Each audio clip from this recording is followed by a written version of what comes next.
Thanks, everybody. So against all advice to start off with the most powerful slide, I'm going to start off with the most boring one. But this link actually will allow you to download all the slides. So if you're the person that likes to take pictures, let this be the one slide that you take a picture of. And that way we can put off the smartphones away and not have the likelihood of getting distracted by our smartphones. So indeed, talking of smartphones, it's one of those innovations that really have really impacted our lives, the way we communicate, the way we live broadly. So it seems that we're all on this quest for innovation. We want things to be faster, stronger, more entertaining. Everything should become digitalized and automated. We're really using our technological advancements to the extremes. But the question is, how often do we actually take the time to see where we're heading in this quest of innovation? So Tom mentions that our humans' most impressive innovation is actually the capacity of imagining what we want our future to look like. And as innovators, we even have the power to design and create that future. So if we, Homo sapiens sapiens, are considered to be the most intelligent species on our planet, which we like to believe so, the question then is, why are we also destroying it at the same time? So don't worry, I'm not here to give you a lecture on the negative impacts of innovation, but I do want to say that more and more people are actually feeling as if the house that we're living in, which is our planet Earth, is actually burning. And if we look at evolution, in which humans only play a very, very, very small part in, we see that evolution's pressure is unforgiving. 99.9% of all organisms that ever lived on the planet are currently extinct, and they did not survive the innovation battle. And that's quite a scary statistic.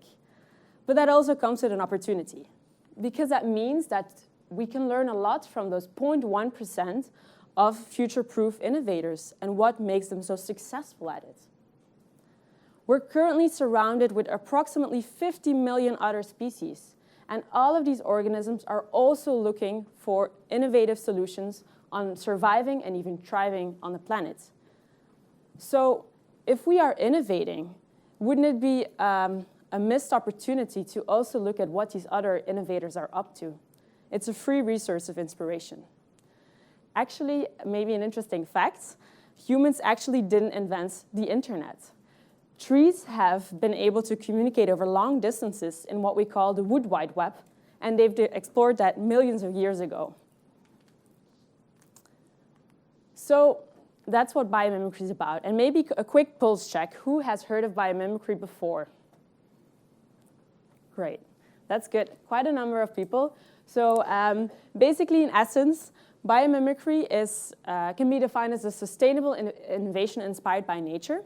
And it's an emerging discipline in which we want to have a mindset of what can we learn from nature, and also how can we mimic those time-tested strategies.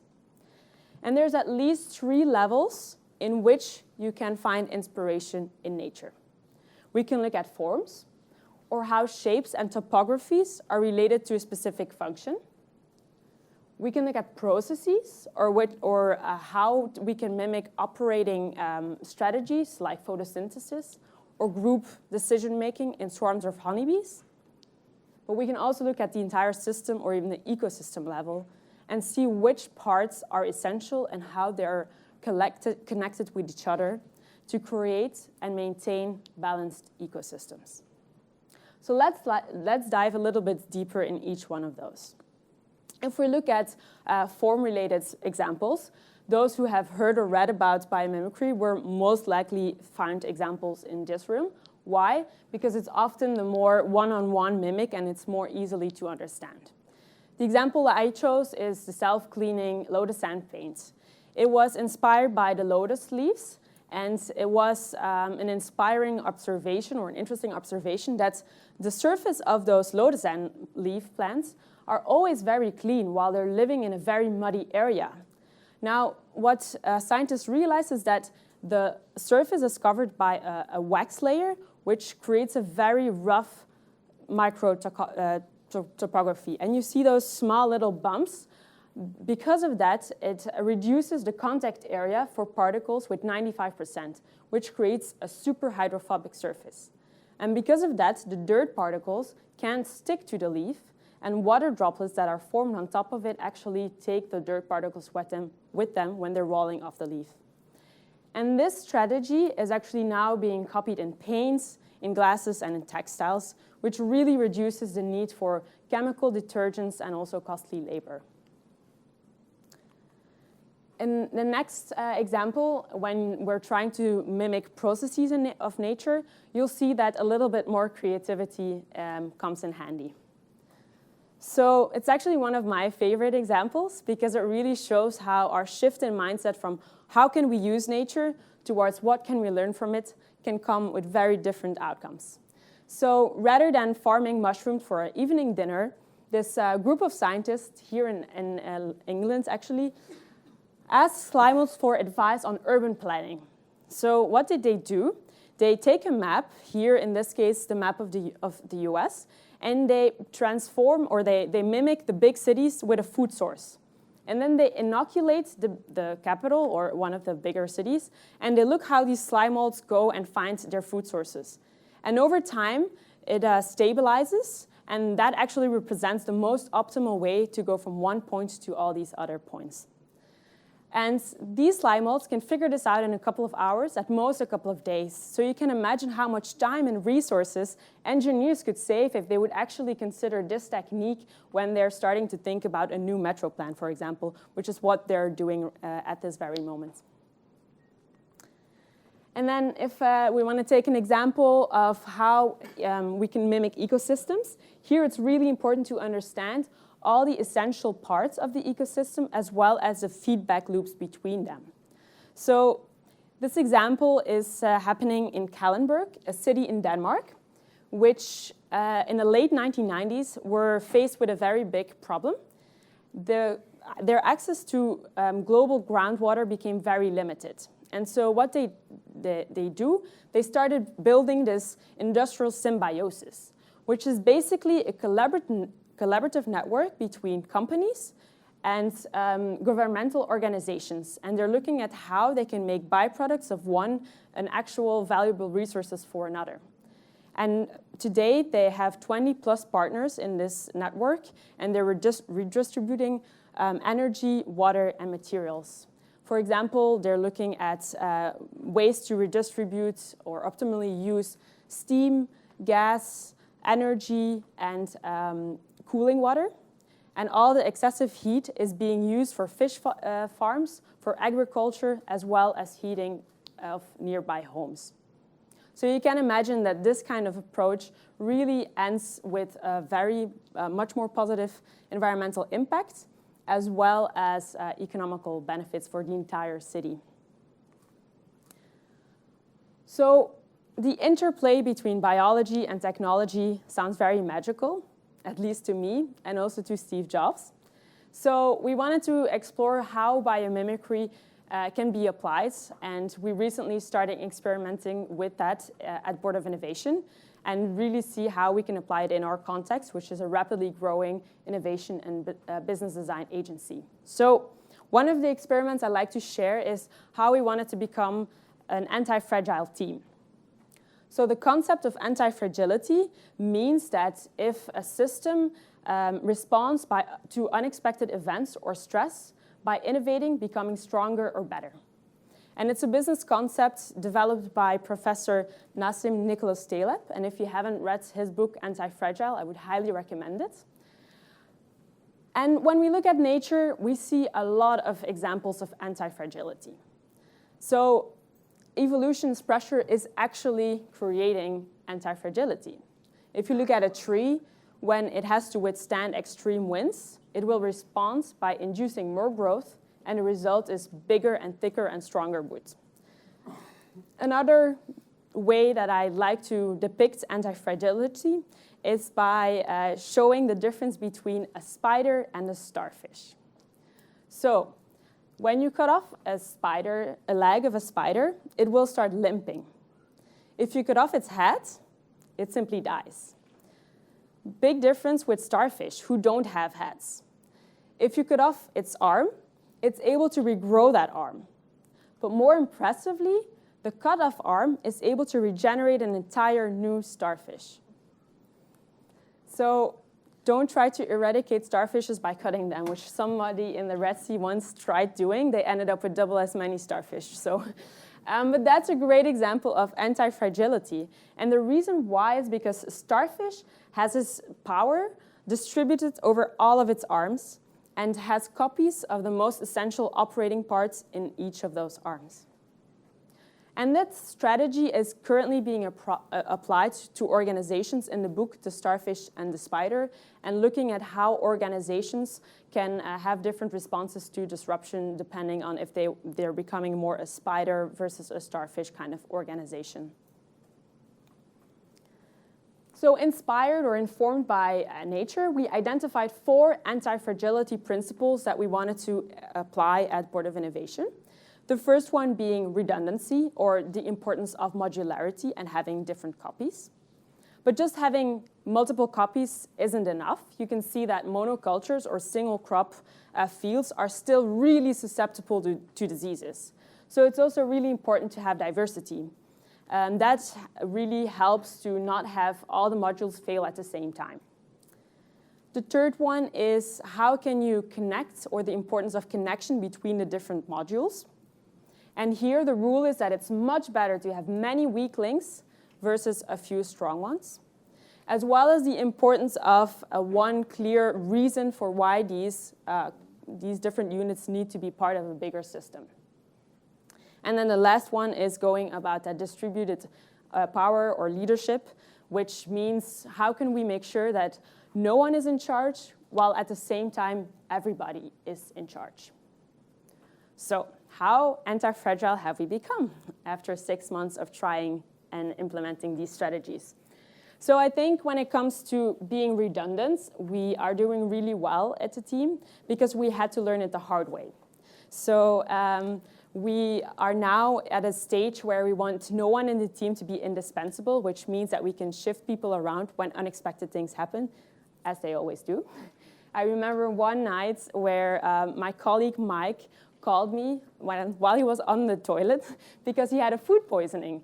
And he was definitely unable to leave the next morning to go to Stockholm for a big project. So I had to step up and made it work. And luckily, we were able to solve, and we all became stronger of this occasion.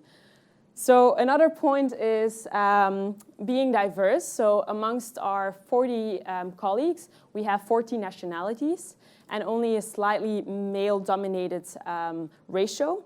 But we're also exploring different locations. So we are headquartered in Belgium. We are now also in New York City, and we're looking at opening an office in Asia so that we can really learn from the different sides of the world and get inspired from that.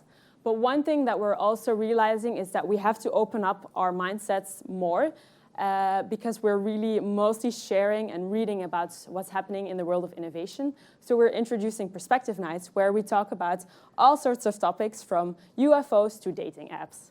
And really that helps open up for new inspiration as well. And then the next one is being a connected team. So we actually, our company grew from approximately 20 to 40 in less than a year. So that really came with group dynamic changes. So also we see that the market that we're operating in has really matured. And so because of that, are asking different kinds of consulting services. And the team now is realizing that we have to put an effort in re-strengthening our core mission so that we really can glue the team again and making a stronger and connected team.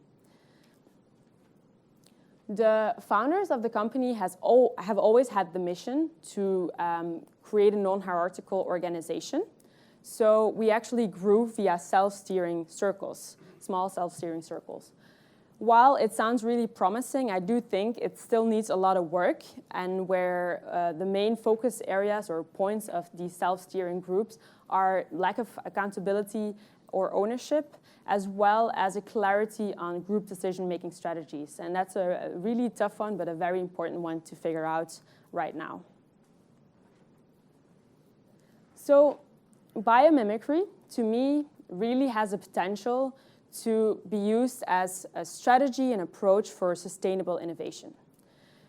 Geniuses have figured that out long time ago. Like think of Gaudi or Beckmanster-Fuller. They've looked at nature for inspiration. So I've wondered or asked myself the question, why is it not more popular?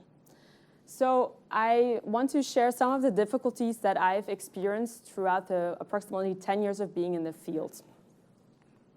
And I think the first one is, if we want to see radical innovation appear in our daily lives, we need people to dare and think beyond existing boundaries and beliefs. That's true with any radical innovation, but when it comes to copying nature, we really see it requires new technologies and a different mindset. Talking of a different mindset, being in the field of innovation, I see a lot of innovators trying to push to think outside of the box. But sometimes I believe it can be as simple as just thinking outside. And then one of the most difficult parts in biomimicry journey is really the translation between biological strategies and how to apply that in solving human design challenges. So here, it's really important to have a deep understanding of both the biological context as well as a human context. And for that, we need to understand not only what is the real needs of the end user that we're designing for, but also what is the system that that end user is living in. So I really want to push to take a systems thinking approach, both in problem exploration as well as in solution development. And that might sound super obvious, but today we really see that reductionist thinking is definitely still the most dominant way of approaching the challenges that we're seeing. So probably one of the bigger hurdles as well is that traditionally corporates are measuring their return on investments with clear numbers. And also they overvalue efficiency. Nature, per definition, is not efficient, and it has had a lot of time to realize why efficiency is actually not leading towards future-proof innovation. When we are thinking of systemic changes, we have to realize that it's not easy to measure it with a clear numbers or clear ways that we're evaluating right now. So if we want to convince corporates to invest in biomimicry, we also need to make them redefine their return on innovation and make them aware that it's a long-term pursuit. And obviously, long-term investments are very risky and costly, but they also have much higher potential to become, to end up with really radical innovation, which have the potential to solve some of our pressing human challenges that we're facing right now. So over the decades, we've seen a lot of organizations taking the step to become more human-centered with using design thinking and really putting the needs of the end user as one of their main focuses.